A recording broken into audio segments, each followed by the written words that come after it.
Okay, well, here we are, the beginning of the YouTube journey. My name is Cameron Andrews. I'm a filmmaker living here in LA. I am originally from Vermont. I moved out here in 2022 after I graduated film school. I went to Boston University. Me and my friends moved out here after graduation. We made another movie.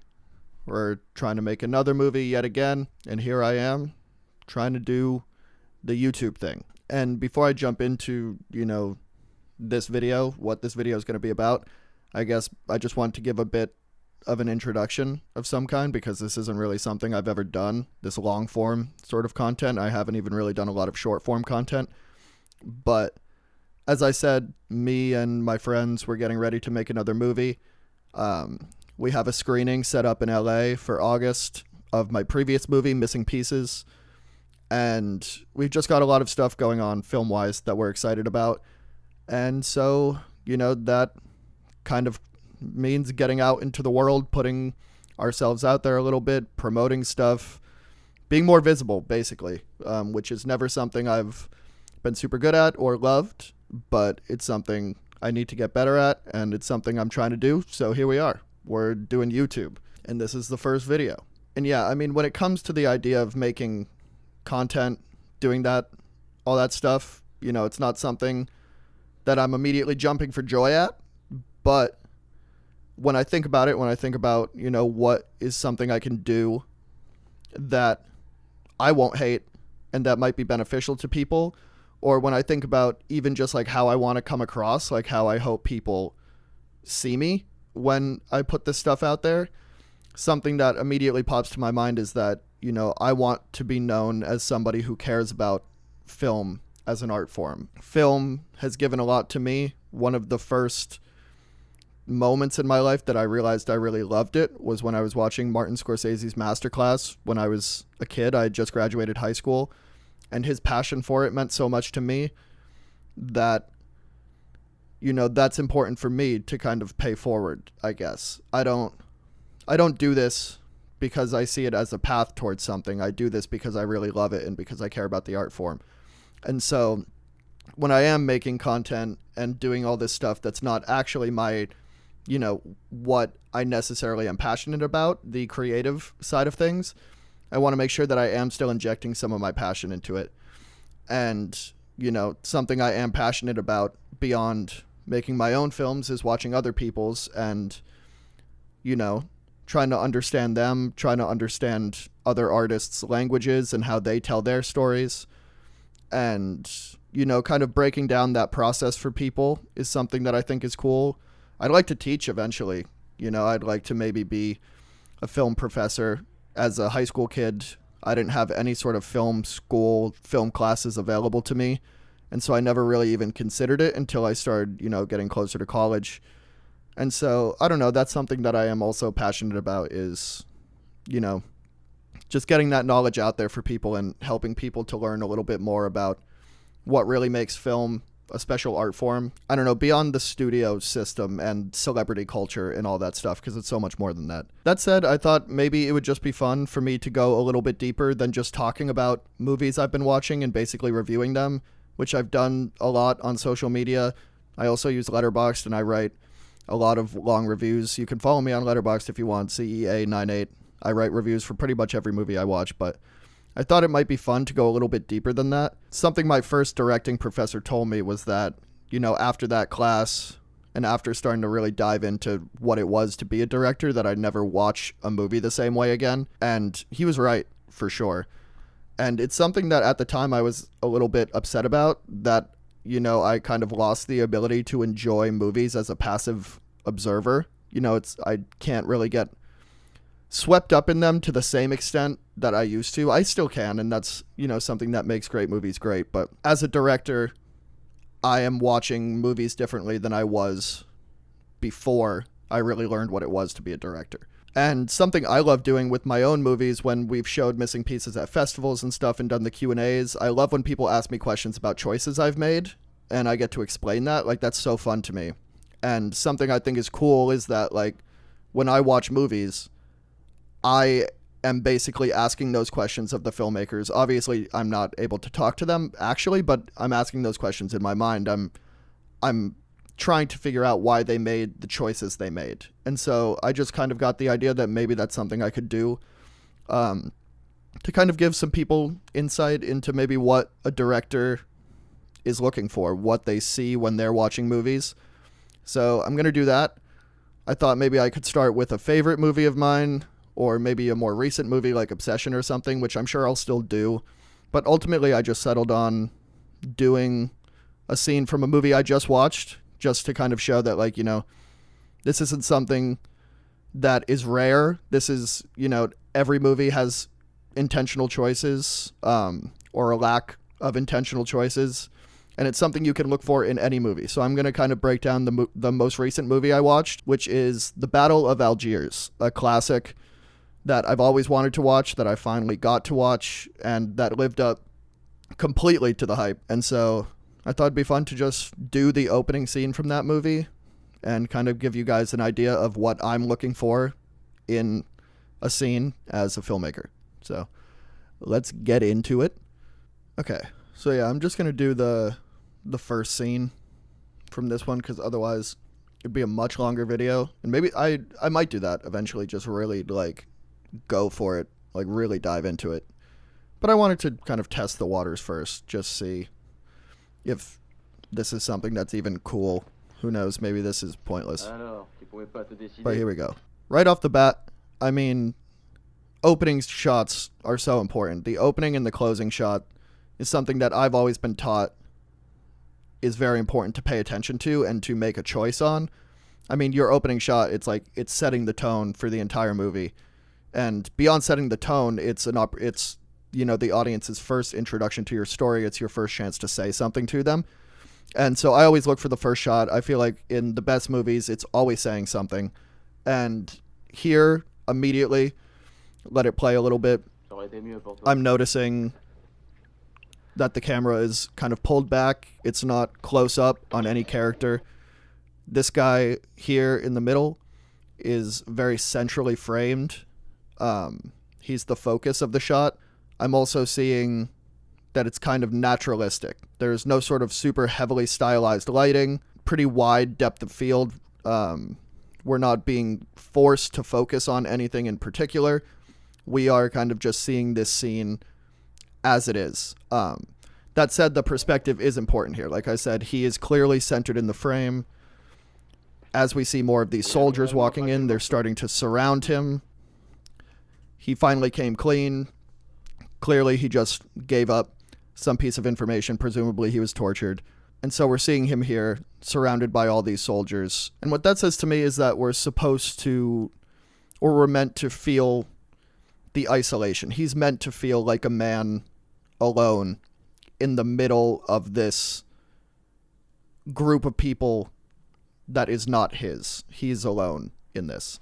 And this set of lines here I think is also interesting.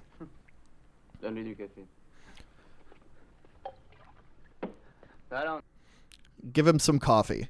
And this is very, very simple. And also, I want to be clear here that this is not all stuff that I'm immediately consciously registering as I'm watching a movie for the very first time. I have the benefit here of pausing and having already seen the movie and understanding kind of where it went, which always helps you to recontextualize the beginning. You know, there's this line, get him some coffee.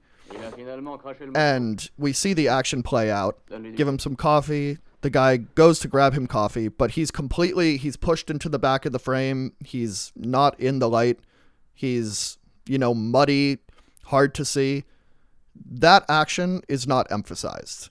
And something that, you know, I always look for is the way a film is cutting. Are they going to cut a lot, or are they going to cut a little? Are they going to hang on shots for a long time, or are they going to jump around between a lot of shots? A lot of times people jump around a lot, or they become obsessed with inserts. They want to see everything, all the actions, everything that's happening in a scene, almost in an objective manner. Like, they want to collect all the pieces of information. But here, there's this line of dialogue, give him some coffee. It's, you know, story relevant to an extent, but you see the action that comes from that line of dialogue playing out in the corner of the shot. Your eyes aren't meant to go there. Your eyes are meant to stay focused here in the middle of the shot with this prisoner. And what that says to me is that we really are anchored in this prisoner's perspective. The prisoner's not thinking about the coffee. The prisoner's mind is presumably on the torture that just happened to him. We're anchored here with him, and we're meant to sit with him and feel that. I mean, look, he's surrounded. The soldiers crossing in front of him, kind of blotting him out for a moment. And here we go. A cut. A cut for me is always a question. Why did they cut? I know that, not every single cut in a movie is going to have a lot of thought put into it, but as somebody who's edited my own movies, I can tell you that cuts, edits are intentional. Even if the choice was made subconsciously, which sometimes it is, especially in dialogue scenes, there is a reason for the cut. And because this is the first cut of the movie especially, I'm wondering, as a viewer, why did they cut? They cut from a wide into a closer shot. My guess would be to, anchor us a little bit heavier in the prisoner's perspective. They've already kind of told us that he feels surrounded by showing all of these soldiers surrounding him, and now we push in a little bit closer on him to be a little bit more alone with him. But yeah, we see him drink. He stood up. We cut back out here, which is interesting to me. And that's when I start to wonder, why cut in the first place? To me, in that first shot, we're already kind of feeling his isolation, and we cut in further to be with him. But I guess emotionally, I already felt that we were with him. And so I wonder why we had to cut in even further. So I wonder why we cut. I'm not trying to say that I am smarter than the director. It's just these are things I'm wondering. And now we have the Colonel come in. Colonel Matthew, he's an important character in the movie. I won't spoil anything about the movie, but he is an important character. And something that I want to point out is movement, camera movement. We cut to the shot of Matthew, and the camera moves with him.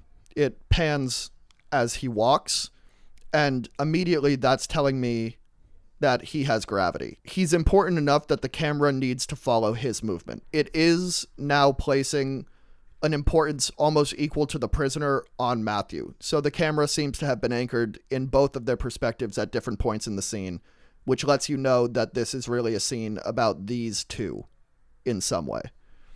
C'est vrai? On dirait que oui. 3 rue des Abderrames. Il faut l'habiller. Allons, du cran. C'est fini maintenant. Once again, the camera moves with Matthew, but now we're seeing the prisoner centered in the shot. We're seeing his face rather than Matthew's. We're seeing mainly the back of Matthew's head and a little bit of profile, which is something you don't see a lot in more modern movies. If you pay attention to the way movies are cutting, if you watch a lot of older movies, you're going to see stuff like this, where conversations are allowed to play out, where one of the characters is talking and you're not really seeing their face. In more modern movies, I would bet that we would be cutting to a shot over the prisoner's shoulder right now, looking at Matthew head on so we could see his face. Different people probably have different opinions on it. I love when movies do what this one is doing and just let it sit here, because this is, right now it's telling us what the story of the scene is. We know Matthew has power. We know he's important. The camera moved with him as he walked in. But what he wants is something from this man right here, the prisoner. And so now the camera's stationary. Matthew is no longer of the utmost importance. The camera's refocused on the prisoner because Matthew needs the prisoner. And so it's telling us that story. If it starts cutting back and forth between the two of them, that gets lost a little bit. It just becomes about watching their conversation rather than understanding the underlying dynamics. Que rien t'arrive, encore un petit effort. Est-ce que tu peux te tenir debout? Lâchez-le. Tiens, mets ça.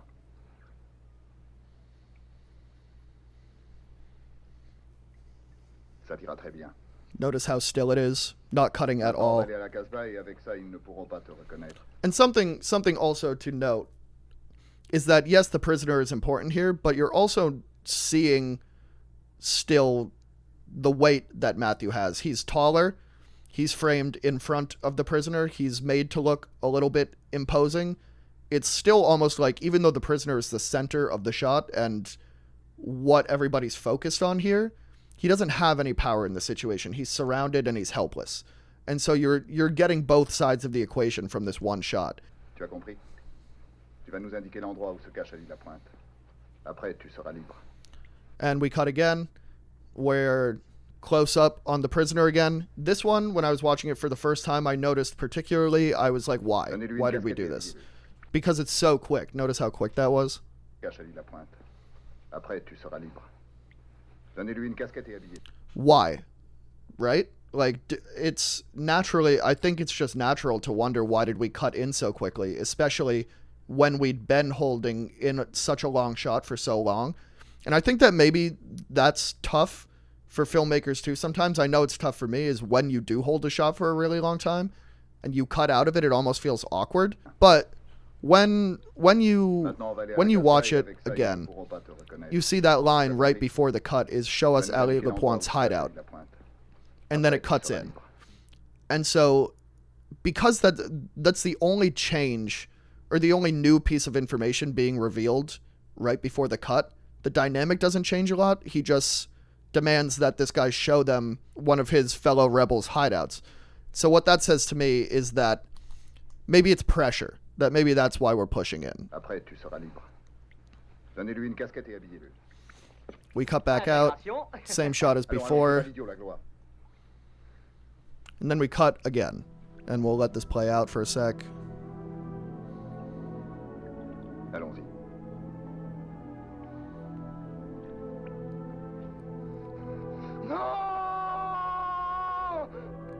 Not the best acting. Tu veux qu'on recommence? Allons, fais pas le zouave. Un peu de courage. But still, to me, a very effective shot, nonetheless. We cut in here, and it's a similar situation. We push in even closer here. Something to note that I had rewatched this scene to prepare to make this video, and I hadn't even really thought about this, but I'm noticing it now, is that this is the first time he's dressed in sort of the enemy wardrobe. These people in the background start to feel really oppressive, like they are directly on top of this guy, almost breathing down his neck. He's also turning here. He turns away from them, which is a small act of resistance. But now I'm noticing that he is now dressed in their same wardrobe. And so it's almost creating this double effect here of their oppressiveness, of the heaviness of their breath on his neck. Like, he is now losing his independence entirely. He's becoming one of them.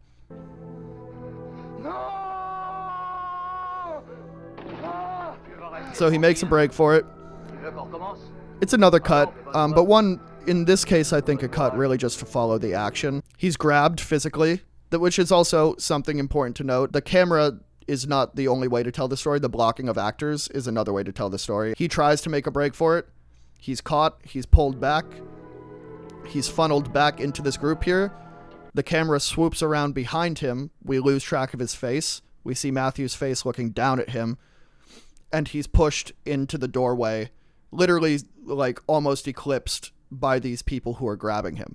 All of those disparate parts of the scene start to come together for me to tell the story, because each scene is a story, and that's something important to remember as well. Each scene, if it's a good scene, should have a story of its own. And that scene, when I look at all the disparate parts of it, starts for me to tell the story of a man who is being absorbed, a man who is losing his sense of self and being turned into a tool to be used against his own people. Yeah, I'll be doing this more. And, you know, honestly, I am kind of looking forward to being able to have more of these conversations around movies and filmmaking and the artistry that goes into them, and just showing people a little bit more of why it is I care about movies. Because I'm always asking people to care about my movies, but hopefully this will, you know, give people a little bit of a better idea of why I even make them in the first place, and why I think they're so cool, and why I think they're so important, not only for art, but just for people in general, especially in times like we live in right now. So thank you for watching. Hope you stick around. You can follow me on other socials if you want to see, you know, some more short form stuff, more day in the life stuff, you know, just check in on what I'm doing, my projects. Like I said, I have a screening of my film Missing Pieces happening at the Dust Bowl here in LA. That will be happening on August 15th at 7 p.m. It's a Saturday. So pop out to that if you want to. We would love to see you there. We can talk about Missing Pieces. You can ask me about all the choices I made and all of the choices that I wish I made. And we can talk more about my new movie, Actors, which I'm going to be posting more about in the coming months, but I'm really excited about it. Grateful to everybody for watching this. If you made it all the way here, that's awesome. That is wild to me, and I'm grateful for it. So have a good rest of your day, everybody, and I will see you next time.